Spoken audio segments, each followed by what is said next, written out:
শিল্পকলা একাডেমি এই ধরনের একটা আয়োজনে, বিশেষ করে সংস্কৃতি বিষয়ক মন্ত্রণালয় তারা এই আয়োজনের সাথে আছে।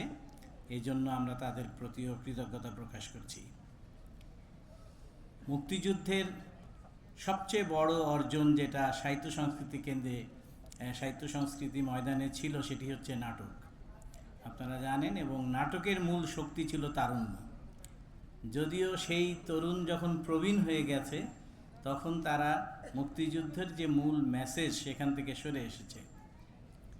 তাই আমি বিশেষভাবে ডাকসুকে ধন্যবাদ দিতে চাই যে এই 2025 সালে তারুণ্যের শক্তি হিসাবে আবির্ভূত যে ডাকসু, তারা আমাদেরকে আবার মুক্তিযুদ্ধের যে মেসেজ, জুলাই বিপ্লবের যে মেসেজ, তার সামনে জাতিকে উপস্থিত করছে।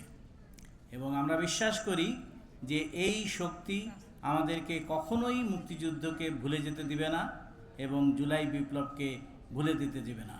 যদিও আমরা দেখেছি যে অনেক দুর্মুখ এই দুইটি বিপ্লবের যে শক্তি, তাকে মুখোমুখি দাঁড় করানোর চেষ্টা করি পর্যবেসিত।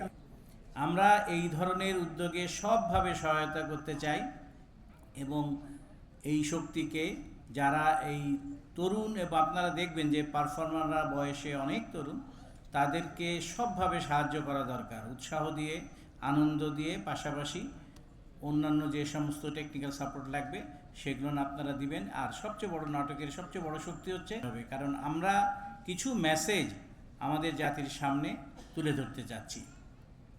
আমি মহানগর নাট্য সংসদকে কৃতজ্ঞতা প্রকাশ করছি আমাকে এখানে আনার এবং কথা বলার সম্মান দেওয়ার জন্য।